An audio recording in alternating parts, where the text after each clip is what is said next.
All right, we're going live. Hello, welcome everyone to another installment of KloobySnacks. It's Sunday night KloobySnack time. Normally, I'm joined by my daughter and co-author Abby Klubeck, but tonight she is at rehearsal. It's Tech Week, like big extended rehearsals for their performance of what is it going to be? Little Mermaid. She's Ursula. Earlier in the year, she was Scarecrow for the performance of the Wizard of Oz, and she didn't just like play Scarecrow. She was Scarecrow. So I love this picture that shows up in KloobySnacks. We showed it a couple of weeks ago.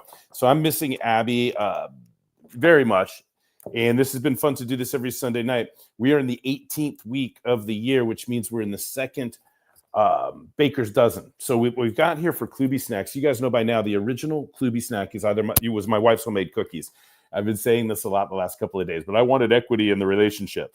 And so over the years, as my career in communication and public speaking and soft skill training, and the more speaking I did, the more teaching I did, the more I saw people writing down things that I would say, my wordsmithing, my phraseology. And normally I practice humility, but the truth is I'm pretty good at stringing some words together. So I kind of caught up a little bit. So they got to a point where KloobySnacks were either my wife's homemade cookies or my motivational quotes. Now, that's part of the story. The other part of the story is I've been doing these Get a Clue in 52 books for a couple of years now. As a matter of fact, we've got the public speaking edition, we've got the entrepreneur edition, we've got the coaches edition, and the original Get a Clue in 52. And they all had 5 categories, 52 tips. They're made for social media. It allows me to come online every week and read a tip from a book and then host conversation around it if anybody joins. So sometimes these are on Sunday nights. There's been years where we've done it like on a Friday in the afternoon, and I'm back to Sunday night this year. So it's not like really expect a lot of people to join on Sunday night at 8 p.m. Pacific time, but you're welcome to join. And as a matter of fact, let me go ahead and give you a link. If anybody wants to get into the conversation with me right now tonight, then this is the link to do so. So if you want to come on board and join me in this conversation tonight, you can. Now, the previous Get a Clue in 52 books, they all had 5 categories. So I'd have to like dole out the 52 tips among the 5 categories, like at least 10 each. But sometimes there would be 9 tips in the category or 11 tips in the category or 12. But it was always a little awkward. That's why one of the cute little surprises in doing this book with the theme of baking and the cookies and the homage to Marianne, the original KloobySnack is the homemade cookies. Such an homage, in fact, that the foreword to our book is, in fact, the recipe for KloobySnacks. But the other little cute surprise was that a baker's dozen is 13. So 13 times 4 is 52. So for the first time after years of doing this, I've got like an even distribution of 52 tips across 4 categories, not 5. Now, not only deviating from 5 categories to 4, that's not the only change in the rhythm that I've done, right? Like, having my daughter on board and making all of the room in the world for her input, her ideas, if she wanted to rephrase or reword some of the snacks. She had a list of over 100 to choose from, and that's what started this all. I asked her to help me get it down to her favorite 52, and in that process, something magical happened. She started like lowering her guard on all of the daddy-daughter tension that would exist in me trying to hold her accountable to anything in the teen years. And if you've been following us all year long, we've got a very intense dynamic. She's very much my daughter. She's strong of mind, sharp processor, quick tongue. And the dynamic is, the teen years are tough. I don't care who you are and what your skill set is and what your behavioral style is. Being a parent is tough. Parenting teens is tough. Parenting a teen daughter is tough. Parenting my daughter is tough. And take it from my wife, who's the strongest woman on the planet. Being married to me is tough. So apples don't fall too far from the trees. But this project changed everything. It just changed everything. And my daughter and I have been able to interact, in adult conversation, disarmed, welcoming her thoughts, welcoming her ideas, letting go of any preconceived ideas or notions or ideas that I had to make room for her on this project. It's just been a gift to me. There's a lot of healing for me, a lot of revelation. I learned a lot. Like one of the key things that I'm really focused on, that's really helping me a lot, is that we don't understand what the younger generation is going through. Like it's a waste of time to say you should, or why don't you? Expecting them to know what we know, expecting them to do what we've done, expecting them to process what we've processed or pull from the experiences that it's an impossibility. Where I'm having more success is realizing I don't know and leaning in and letting it be okay to be led or to be taught or to be influenced or impacted by even a 17-year-old. And I think that's what the younger generation needs, is less criticism, more support, less lecturing, and more more equity in the dialogue. The kids are all right. The kids are smarter than we give them credit for. And the other thing too is we just don't know what it's like to grow up the way they're growing up, with their tech, with their social, with their politics, with their, with the issues that they're processing. It's just different. So all of that being said, we are in the second baker's dozen right now. So the first baker's dozen was loving flavored. We went through 13 motivational quotes and my daughter's responses to those. But now we are in, as a matter of fact, I can go through them real quick because she's not here. We're not going to have much of a dialogue. So let's go all the way back to the beginning. So this is from Loving Flavored, right? KloobySnack number 1, when you have to keep it all together, love is the best adhesive. Number 2, I will always love you more than I will ever miss you. That's like a heavy snack. We used to laugh at, like, oh my God, the second snack right out of the box, that heavy. I will always love you more than I will ever miss you. That is a heavy KloobySnack right there. Because KloobySnacks, I try to make them jovial. I try to make them humorous, because at the highest level of possible intention, KloobySnacks are to make it easier and more fun to look within, right? We want to lead thought. We want to challenge perspective. We want to hold up the mirror, but we want everybody looking within and holding themselves accountable, right? It's part of the, retrofitting process, right? Leaning on my concepts from the integrity game, right? A building, bridge, or tunnel will collapse under pressure test without structural integrity. Well, how do we increase our own structural integrity? We got to look within, foundation and structure and alignment and all of that good stuff. So that's what these quotes are all about at the end of the day. Number 3, remember, this is still the loving flavored section. If it were up to me, it would be called profrontation. And that's my little play on the irony of pro is supposed to be positive and con is supposed to be negative, but con puts a negative taste in our mouth on words that should be viewed at positively, right? So confrontation, profrontation, procrastination, I think should be concrastination. Are you with? All right. So let's see. Hey, Bayan's coming on board. Cool. Let's see Bayan, are you there? Are you calling in by phone, not video? Can you hear me? Hi. Hey, Bayan, how are you? I'm good. How are you? Cool. Yeah, Abby's at rehearsal tonight, so Abby's not going to be on board. And what I'm doing, I'm in the middle right now of reviewing all of the snacks that got us to where we are tonight. KloobySnack number 18. So I'll jump you in for some conversation here in just a second. Let me go ahead and more quickly now do the review, because I didn't know if anybody was going to join tonight. I'm happy to hear your voice. So KloobySnack number 4 for the loving flavored section is, I would rather fail in my commitment to loving than succeed in my commitment to suffering. And man, pain is mandatory, but the suffering is optional. I see so many people committed to suffering, it seems, and we are, and me too at times, right? We have to find our ways past that, right? Love is the willingness to be vulnerable. We have to let go of that commitment to suffering and brave whatever pain is next in front of us, and whatever the chapter is, or whatever the next phase of growth that we're embraced in. All right, here we go. Number 5, it takes as much confidence to be led as it does to lead, right? We can lead from any seat in the room, but a real leader knows when it's time to be led. Okay. Number 6, when possible, replace statements with questions. This is really valuable. First of all, it's a KloobySnack, but it's just really practical, sound advice, right? Why lead with a statement when you could lead with a question? I'm finding these days, questions are probably one of our best friends, our best tools to stay curious, to put everything in the form of a question, to invite people to deliver answers, to stay open-minded, etc. Everybody seems so rooted in their positions all the time. I don't know if that's going to help all of us long-term. So love is the willingness to be vulnerable. So we want to ask the questions. Sometimes people don't ask questions because they're afraid of the answers. We have to stay curious, not in fear. Number 7, being real is about being truthful to what is known. Being vulnerable, however, is the courage to learn more about what is true. I remember when I originally shared this snack with Abigail, it was worded differently. And this is one of the KloobySnacks that she wanted worded differently. She said, Dad, it would make more sense if this, or Dad, what if we said it this way instead? And that was a real fun process to see Abby so invested in the outcome of the snack. Her journalistic eye, her editing, her own sense of wordsmithing and phraseology and meaning making is showing up in these snacks. That was one example of it, but they're all throughout.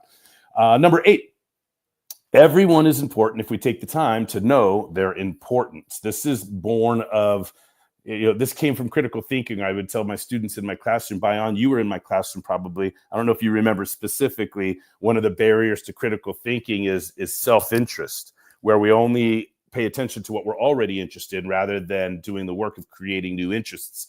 And I would say, and I've been saying it for 23, 29 years, I want to say, everything is interesting except what we fail to create an interest in. So that was the original snack. And then it morphed into this as Abby got invested in the project and wanted to incorporate it into the loving flavored section. Number 9, how you are saying what you are saying is, in fact, what you are really saying. So this is a nod to the power of nonverbal communication and how tone and pitch and rate and speed and volume all make more, how should I say, impact. I should say this. Those things, those aspects of nonverbal communication are more evidence of the real meaning than the actual words. I think there's studies that show that words are probably less than 10% of communication, and the rest is all nonverbal, right? So what happens in a loving situation or in relationship situations, people hide behind the words. Oh, that's not what I said. I know what I said. What I said was blankety blank blank. But what we really know is that how they said what they said is, in fact, what they're really saying. So it's the nonverbal that gives us access to the mindset and the emotion, regardless of whatever could be objectively argued about the ambiguous nature of the actual words. And I'm just doing a quick review, but it's kind of fun to talk about this without, I don't know, I'm just riffing right now. Number 10, observers will make their own meanings unless we are intentional about the meanings we want made.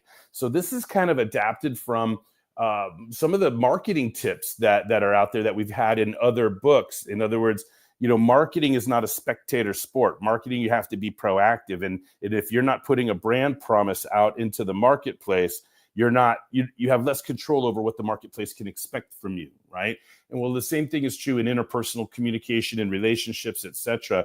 If we are not proactive and intentional about the meaning we want made, now we're left to just, see what meaning gets made, right? And there's a lot of chance that we're leaving on the table, right? Because we encode based on our ideas and our thoughts and our feelings and our past experiences. We choose a symbol, but that symbol then passes through somebody else's filter, somebody else's experience, somebody else's perspective, frame of mind, etc.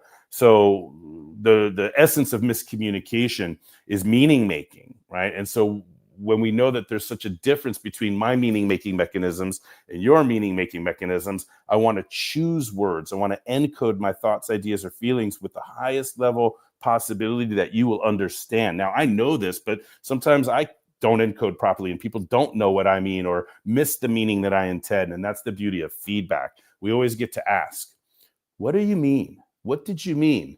I think I know what you meant, but is this what you meant? Or did you mean? We always get to ask what people meant. But what a lot of people do is they just decide what somebody meant, and then they give statements and decisions and so forth. And we want to stay loving. We want to stay open-minded. We want to stay curious. We want to use these questions. We want on and on. All right. Number 11, if we can question our way to better relations, we can listen our way to success. Without over elaborating on this, I love asking questions. I love asking the best questions I could possibly ask, because it gives me better stuff to listen to, right? And the more I can listen, the more I can help, on and on and on. Number 12, sometimes what is least expected is what is most effective. And then we rounded out the loving flavored section, Baker's Dozen, loving flavored Baker's Dozen, with number 13. Vulnerable is not the same thing as threatened. Now, when I originally came up with vulnerable is not the same thing as threatened, it was paired with another piece, which is surrender is not the same thing as defeat. So vulnerable is not the same thing as threatened, and surrender is not the same thing as defeat. But Abigail said, let's break those up. They stand alone. They're powerful in and of their own right. Not only did they get broken up, but they landed in different Baker's Dozens. So we close out, but I put them right next to each other anyway, right? Because that was my little hang on to the original sentiment. Vulnerable is not the same thing as threatened. Just because we could get hurt doesn't mean we're guaranteed to, or that there's any danger or threat nearby.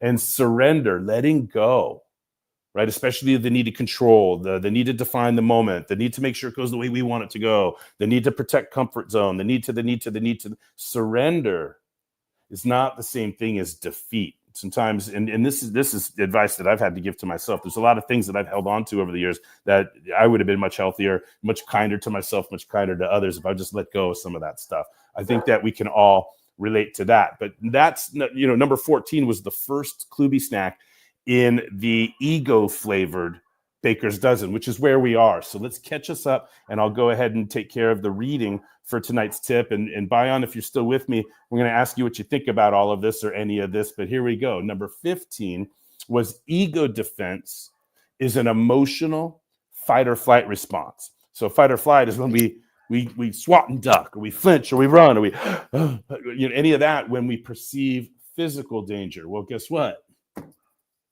We do the same thing emotionally. We do the same thing intellectually.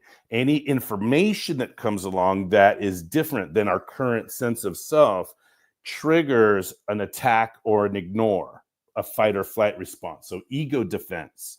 Ego is our sense of self, and defense. Two prominent ways of defending anything are to attack the threat or to run from the threat, right? So we do the same thing with information. We do the same thing with ideas. We do the same thing when we're confronted about our behaviors, and it's automatic. We can't stop it from happening. It's automatic. It's the first responder, if you will. But hopefully love and compassion and discipline allows us to lengthen that fuse. And, ooh, hey, I see I got upset right there. I see I raised my voice to protect myself. But you know what? I thought about it, and let's talk about this a little bit, and let's commit to remaining calm with each other, and let's listen to each other, right? But you got to expect that the first responder is going to be ego defense, and you got to have the patience to work through that first response and create loving space for people to have a better response, right? Not a reaction, but a response, right? So, all right.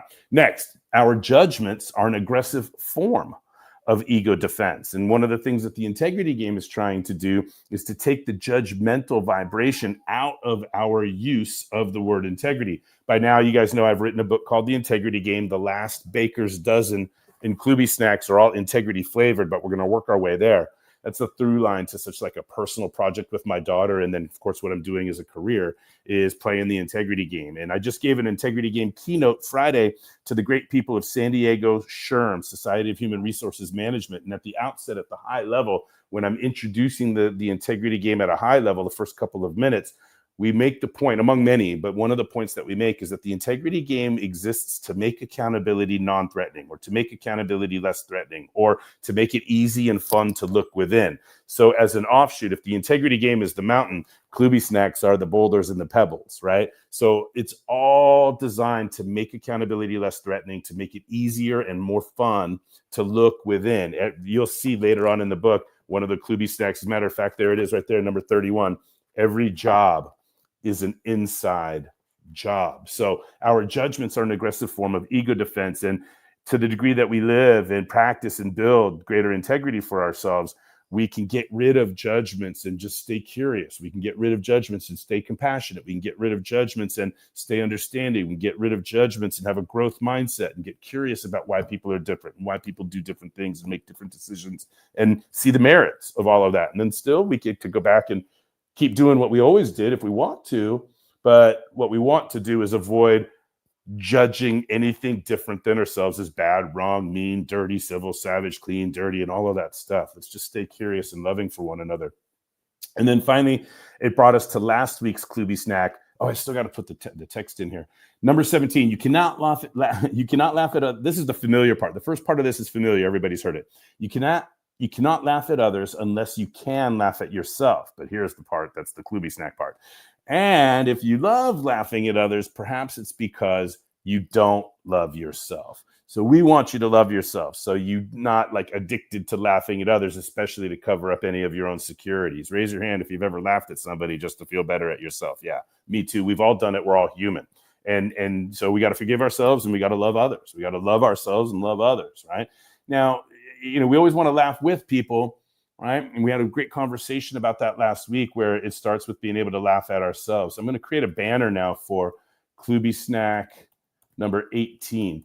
While I'm doing that, Bayan, let me ask you, before I get into the reading of KloobySnack 18 and I'm typing the banner, what do you think? That was a mouthful, right? Let me catch my breath. That was a mouthful of review of KloobySnacks. There's a lot of nuggets in there. Did anything catch your mind's eye, or do you have any comments or feedback on any of that before I read tonight's KloobySnack?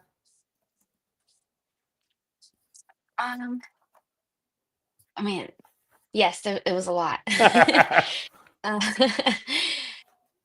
I think the reaction that you were talking, I probably won't say it the way you said it, but what I heard was um, feedback, getting feedback throughout life, and then just realizing, okay, I got really happy when somebody said that. I wonder what made me really happy about it, or I got really angry and frustrated when this happened. So that feedback and paying attention to it and reflecting on it, that's something I've been practicing more often, and that stood out to me Yeah, because feedback. Yeah, feedback is magical because first of all, it lets us figure out if message intended was message received. But then it lets us course correct. It lets us re-articulate if right. It lets us to invite a new articulation, right? Feedback, and then of course, I don't know if you remember this part, Bayan, but like feedback, it's when you look at the ingredients of communication: sender, receiver, channel, message, context, right? Feedback, it's like it's the ingredient that makes the whole communication process nonlinear, right? Because right now I'm giving feedback to your feedback, right? You know what I'm saying? yeah. And then it keeps going, right? So it's like, who gives feedback, the sender or the receiver? Well, the truth is we are all sending and receiving feedback in real time. And communication is easy to understand, but it's so complex at the same time. And we're just trying to highlight the nuance. Now, do you have any other comments or questions before we get into tonight's KloobySnack? No, that's it. All right. Well, this is super cool. I'm going to go ahead, and here's the interesting thing. This is only the second week that Abigail is not here. I think out of the 52, I project less than 5. She'll miss less than 5 because she really enjoys this, but she's in a rehearsal for her performance, and it's like the last week of rehearsals before the shows start next week. So they're going to like 9:30 at night. She's Ursula in the performance of The Little Mermaid. So it's like her last role with this theater troupe after she's been doing this since she was 8 years old. And so it's like a swan song performance for her. And it takes a little bit of priority. So here I am. KloobySnack number 18. I'm going to go ahead and screen share. Let me see. Let me get this ready. I'll screen share so everybody can read along with me to Abigail's part. And let me just cue it all up here. It's weird. This is the second time that I'm actually going to read Abigail's part, which makes me a little bit nervous. But here we go. I'm going to share screen. And there we go. KloobySnacks. And here we go. All right. So KloobySnack number 18. We are usually guilty of the accusations we project onto others. Here we go. Abby says, every external action we take reflects something internally about ourselves. Reading someone's external actions and body language gives you a preview of their internal self-talk.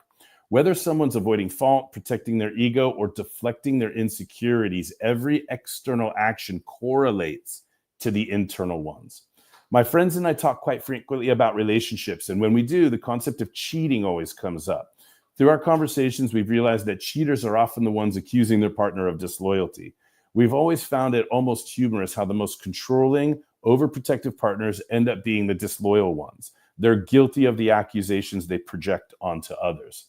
The same concept applies to many scenarios. Cheaters accuse loyal people of cheating. Liars accuse honest people of lying. Guilty people blame the innocent. Disingenuous people call other people two-faced. Whether they realize it or not, people label others with what they themselves are labeled as. We're taught this concept from a young age with a saying, quote, whoever smelt it, dealt it. This KloobySnack is saying exactly that. We are typically guilty of everything we accuse others of. Our external accusations are reflections of our internal faults. All right, there you have it. So there it is. That's KloobySnack number 18. We are usually guilty of the accusations we project onto others, right? Usually. I didn't say always, right? Project, etc. You leave a little wiggle room there with the phraseology, but what do we want? people to do is we want people to look within. Be careful when you are getting ready to attach an adjective to somebody else. First of all, how would you ever know that they are that unless you have some familiarity with whatever that is? And where did that familiarity come from? That's right. It probably came from you and your own behavior. And inside is usually the last place we ever look. I'm hoping to move inside up the ladder, right, of places that we look when we're trying to be loving, when we're trying to solve problems, when we're trying to build relationships, when we're trying to advance our careers and our relationships, etc. So there you have it. That's KloobySnack number 18.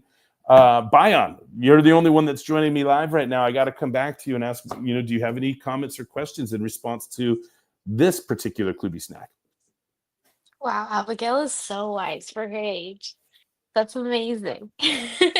Yeah, yeah, yeah. Well, it's like I can turn breathless a little bit. It's we always wish she was smart, brilliant, like watch out, get out of her way, watch out, world, here comes Abigail, right?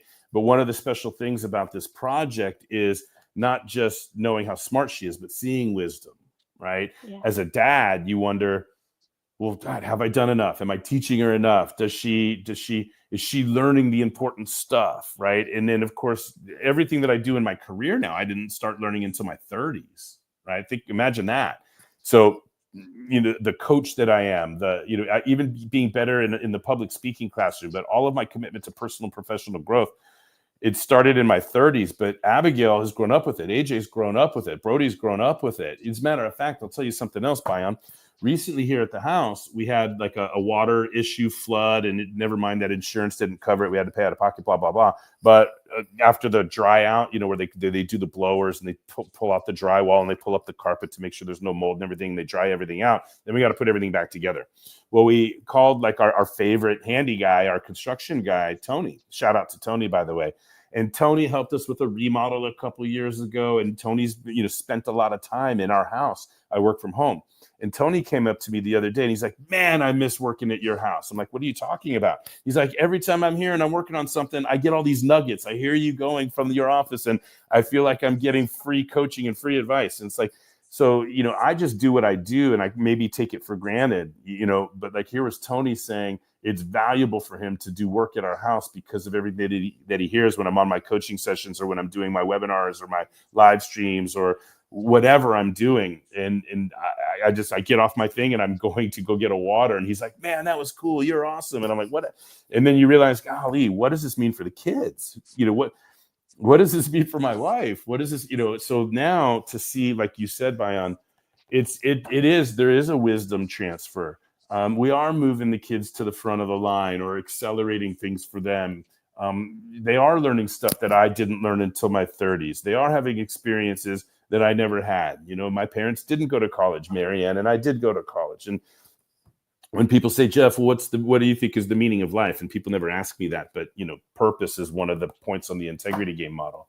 I say it's reproduction and evolution. You gotta make more, get better, make more, get better, more and better. So reproduce and evolve, to me, that's kind of what life is all about. And so I'm focused on the evolution part. I'm focused on Abigail being better than my wife and I. I'm focused on her doing more, learning more, knowing more, helping more, serving more, accumulating more, on and on and on. And that's what we worry about as parents, that we're going to fall short or we didn't do enough or we didn't support enough, etc.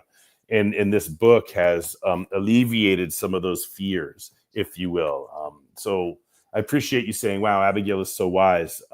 It's part of my, I don't know, my healing. And as a dad, tripping out and wondering, because I make mistakes. I'm not perfect. Does she forgive me? Does she understand? Does she know how hard I'm trying? Does she love me? Is she getting the lessons? All of these were questions before this project. And I don't have these questions so much. I don't wonder and worry about Abigail as much as I did before this project. And I'm always going to worry, but not as much as I did before this project. What else? Anything else? That was a beautiful listen. Yeah, definitely agree with a lot of it. And I feel like I got to hear it from her voice. I've heard it from yours before in our coaching session. So I'm familiar with the concept, but to listen to how deeply she understands and like the way she's explaining it, it definitely made me feel. It made me feel. Yeah, yeah, she's well, you welcome to my world. I'm gonna be super honest, super transparent. There was a lot of times in December, like November, December, before we came out with the book, where I would read what she's writing, and sometimes I can't get through it without crying. Like like you talk about feeling. Like I'm driven to tears often when I read some of the things that she's written in here. It's some of her stuff is super funny, and sometimes she's like crafting brand new Klooby snacks in response to the Klooby snack, right? So it's what's cool is she came up with this idea of the cover, right, as homage to Marianne and the original cookies, Klooby snacks, but also she had the foresight to realize, Dad, I'm going off to college. Hey, Dad, knowledge transfer. Hey, Dad, cut the umbilical cord. Hey, Dad, pass down the family recipe. Hey, before I move away, give me everything you got. And so this is all like metaphoric and representative of like, oh my God, our daughter's leaving the house. Oh my, she's growing up.